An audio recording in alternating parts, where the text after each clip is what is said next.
सोलन में राज्य स्तरीय हॉकी प्रतियोगिता का स्वास्थ्य मंत्री कर्नल धनीराम शांडिल ने किया शुभारंभ। 14 टीमों के करीब 250 खिलाड़ी प्रतियोगिता में ले रहे भाग। 8 पुरुषों और 6 महिलाओं की टीमें शामिल।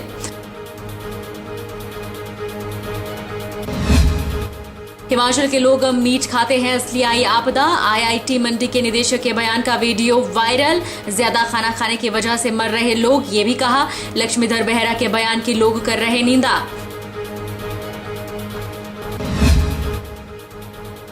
मनाली में सड़क बहाली के लिए मैदान में उतरे पर्यटन कारोबारी। मजदूरों के साथ मिलकर किया जा रहा श्रमदान। ब्यास नदी किनारे लगाई जा रही क्रेट वॉल। श्रमदान करने वालों की संख्या 8 से हुई 60।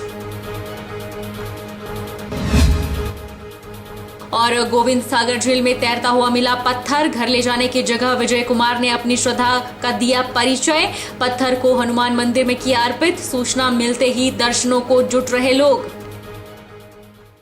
नमस्कार, आप देख रहे हैं HQ 24x7। मैं हूं जनीशा। स्वास्थ्य मंत्री डॉक्टर कर्नल धनीराम शांडिल ने 3 दिवसीय राज्य स्तरीय ओपन हॉकी प्रतियोगिता का शुभारंभ किया। हॉकी क्लब सोलन द्वारा आयोजित इस राज्य स्तरीय ओपन प्रतियोगिता में प्रदेश की 14 टीमें भाग ले रही हैं। 3 दिवसीय राज्य स्तरीय ओपन हॉकी प्रतियोगिता में 16 टीमों के करीब 250 खिलाड़ी भाग ले रहे हैं, जिनमें 8 पुरुषों और 6 महिलाओं की टीमें हैं। इस प्रतियोगिता का शुभारंभ सोलन में स्वास्थ्य मंत्री ने किया। स्वास्थ्य मंत्री धनीराम शांडिल ने कहा कि खेलों से खिलाड़ियों का सर्वांगीण विकास सुनिश्चित होता है। खिलाड़ियों के लिए इस तरह की प्रतियोगिताएं बेहद लाभकारी है। हिमाचल प्रदेश में आधुनिक खेल मैदान बनाने पर भी बल दिया जा रहा है, ताकि खिलाड़ियों को राष्ट्रीय प्रतियोगिता में जाने में कोई परेशानी न हो। स्वास्थ्य मंत्री ने कहा कि खेलों से खिलाड़ियों का मानसिक, शारीरिक और बौद्धिक विकास होता है। मेरा मानना है कि जो खेल कूद है वो हमारे बच्चों के लिए या किसी के भी व्यक्तित्व के लिए, उसके निर्माण के लिए मैं समझता हूँ बहुत ही महत्वपूर्ण विषय है। और जहाँ पे खेल कूद अच्छा होता है, जहाँ से बच्चे जिस भी प्रांत के, जिस भी सॉर्ट ऑफ प्रदेश के या देश के बच्चे खेलने में आगे अच्छे होते हैं, वो अच्छे नागरिक भी बनते हैं। और इसीलिए किसी भी व्यक्तित्व में संतुलन के लिए खेल को बहुत ही आवश्यक एक विषय के रूप में देखा जाता है। और मुझे खुशी है कि हमारी सरकारें, चाहे वो केंद्र की हों, चाहे वो हमारी अपनी प्रदेश की हो, हमारी प्रदेश सरकार भी खेलों की तरफ बहुत बढ़ावा देने में बहुत कीन है। मैं जानता हूँ यहाँ अधोसंरचना की कमी है, खासकर हमारे पहाड़ी क्षेत्रों में। To create a proper sort of stadium takes some time, पर हमारा उस तरफ भी ध्यान है। और इसीलिए आप देखेंगे कि हमारी नीति में ये है कि हम यहाँ जैसे सोलन है, यहाँ खोडो ग्राउंड इस तरफ हमारा देखा जाए एक इस वक्त मिला है, पर हम प्रयास कर रहे हैं दाहिने बाएं इस प्रकार के बच्चों को खेल कूद की और सुविधा मिले, ग्राउंड अच्छे बने। सदर विधायक त्रिलोक जम्वाल ने कहा है कि बिलासपुर में आपदा से हुए नुकसान का जायजा लेने के लिए कांग्रेस के लोक निर्माण मंत्री और विधानसभा अध्यक्ष आए, लेकिन दोनों नेताओं ने जिला के चुने हुए जनप्रतिनिधियों की अपेक्षा हारे, नकारे और ठेकेदारों को बैठकों में बुलाकर लोकतंत्र की हत्या की है। बिलासपुर के सदर विधायक त्रिलोक जम्वाल ने कांग्रेस सरकार पर जमकर प्रहार किए। उन्होंने कहा कि बिलासपुर में प्राकृतिक आपदा से हुए नुकसान की भरपाई के लिए प्रदेश सरकार ने देरी से कदम उठाए हैं। 28 अगस्त को लोक निर्माण मंत्री विक्रमादित्य सिंह आए, लेकिन इस बारे में चुने हुए जनप्रतिनिधियों को सूचना नहीं दी गई। 6 सितंबर को विधानसभा अध्यक्ष आए और उनके साथ होने वाली बैठक बारे जिला प्रशासन ने सूचना दी थी, जिसमें बैठक में भाग लेने वाले विधायकों का नाम तो था, लेकिन हारे हुए नेताओं का नाम नहीं था। लेकिन जब उपायुक्त कार्यालय में पहुंचे तो पता चला कि जनता द्वारा नकारे हुए नेता बैठक में भाग ले रहे हैं। इस कारण बैठक का बहिष्कार किया गया। उन्होंने कहा कि यहाँ रोचक बात यह है कि घुमारवीं से कांग्रेस के विधायक भी इस बैठक में नहीं आए। इससे स्थिति अपने आप स्पष्ट हो रही है। त्रिलोक जम्वाल ने कहा कि विधानसभा में बिलासपुर में प्राकृतिक आपदा से निपटने के लिए देरी से उठाए गए कदमों और प्रभावितों के पुनर्वास के लिए उठाए जाने वाले कदमों बारे सरकार से सवाल किया जाएगा। और हमारे सम्माननीय पीडब्ल्यूडी मंत्री जी यहां लगभग 28 अगस्त को बिलासपुर पधारे और जब बिलासपुर में आए तो उन्होंने जनप्रतिनिधियों से बात करना उचित नहीं समझा। किसी भी जनप्रतिनिधि को, चारों विधायकों को बैठक में नहीं बुलाया, लेकिन जो हारे हुए थे, नकारे हुए थे, जो ठेकेदार थे, उनको उस बैठक में बिठाया। उनको ठेकेदारों की चिंता थी, लेकिन जो त्रासदी में जितना नुकसान हुआ उसकी कोई चिंता नहीं थी। दूसरे, हमारे विधानसभा के सम्माननीय स्पीकर महोदय 6 सितंबर को बिलासपुर में पधारे। एक चिट्ठी निकली, सर्कुलर निकला डिप्टी कमिश्नर महोदय की तरफ से। उसमें ये लोग इस बैठक में अपेक्षित हैं, उनके नाम आए। हम सब लोग बैठक में जा रहे थे, लेकिन पता लगा कि वहां फिर उन हारे हुए लोगों को, नकारे हुए लोगों को और चिट्टा माफिया साथ लेकर इस त्रासदी के ऊपर वहां चर्चा होने वाली है। इसलिए हम लोगों ने उचित नहीं समझा। हमने कहा हम विधानसभा के प्लेटफॉर्म पे बात रखेंगे, लेकिन यहां उन लोगों के सामने क्या बात रखी जाएगी जो जिनको जनता ने नकारा है। सरकार है, सरकार का मकसद सबको साथ लेके चलने का है। हम सब लोग, चारों विधायक, 3 तो हम बीजेपी के हैं, तो तीनों को नहीं बुलाना होता तो कांग्रेस के जो सामान्य विधायक है शायद उनको बुला लेते। आखिर क्यों सबने दूरी बना के रखी, इस विषय पे मैं ज्यादा नहीं कहना चाहता। आईआईटी मंडी में अभी रैगिंग का विवाद थमा ही नहीं है कि आईआईटी के डायरेक्टर ने एक नया विवाद खड़ा कर दिया है। आईआईटी जैसे प्रतिष्ठित और वैज्ञानिक संस्थान को सरकार और प्रशासन ने बढ़ते भूस्खलन के कारणों का पता लगाने के लिए नियुक्त किया है। उसी आईआईटी मंडी के डायरेक्टर ने कहा कि हिमाचल के लोग मांस खाते हैं, इसलिए आपदा आई है। सोशल मीडिया पर इसका वीडियो वायरल हो रहा है और लोग जमकर ट्रोल कर रहे हैं। So to become good human being, what you have to do? Yeah? What you have to do? No to meat eating. Yes or no? No to meat eating. एक साथ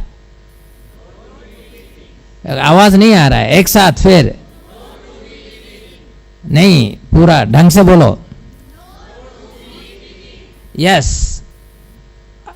Himachal Pradesh will have a significant downfall if the innocent animals are not butchered. You are butchering them, innocent animals. That has a symbiotic relationship in the degradation of the environment as well, which you cannot see now, but it will have. It is having the mass scale landslides and so many other things, cloud burst that you see again and again.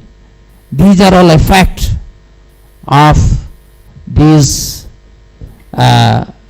cruelty. IIT Mandi के निदेशक लक्ष्मीधर ने केवल मांस खाने को लेकर ही बयान नहीं दिया, बल्कि प्रवचन भी सुनाए। प्रवचन सुनकर बड़े बड़े बाबा भी फेल हो जाएंगे। उनका कहना है कि दुनिया में भूख से कोई नहीं मरता, लोग ज्यादा खाना खाने की वजह से मर रहे हैं।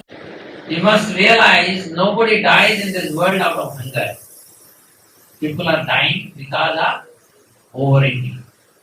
People are dying because of overeating. Understand this. Never forget this.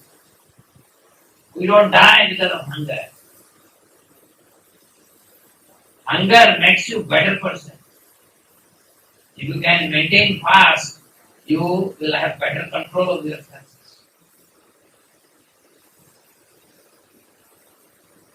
Sir, IIT Mandi के निदेशक के इस बयान की लोगों ने निंदा की है। लोगों का कहना है कि बहुत से लोग शाकाहारी भी हैं और ये जरूरी नहीं कि मांस खाने से ऐसी आपदा आएगी। अगर मनुष्य, जानवरों ने, सभी ने मांस खाना छोड़ दिया तो आहार श्रृंखला कभी पूरी नहीं होगी। लोगों ने कहा कि हिमाचल ठंडा इलाका है और यहाँ मांस लोगों को खाना पड़ता है। वहीं कई लोगों ने उनका समर्थन भी किया और कहा कि उनके पास कोई लॉजिक होगा तभी उन्होंने ऐसा बयान दिया है। आईआईटी मंडी के निदेशक लक्ष्मीधर जी ने जो बयान दिया है कि ये जो मांस खा रहे हैं और शाकाहारी नहीं है लोग यहाँ के, इससे सारा हिमाचल जो है वो तबाह हो जाएगा। मुझे समझ नहीं आई इस बात की भी ये उन्होंने किस परिप्रेक्ष्य में कहा और इससे ऐसा होगा। ये तो अंधविश्वास का एक मेरे को कथन लगता है कि अगर अंधविश्वास पर अंधविश्वास पर चलें तो जितनी कर भी आज तक हिमाचल प्रदेश में तरक्की हुई है वो जीरो हो जाएगी सारी।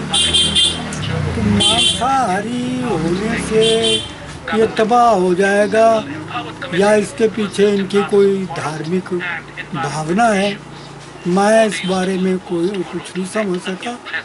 क्योंकि जितनी ये आपदा आई है ये मांसाहारी होने के कारण सारे सभी लोग तो मांसाहारी है नहीं हिमाचल प्रदेश में। हाँ ये बात ठीक है कि ये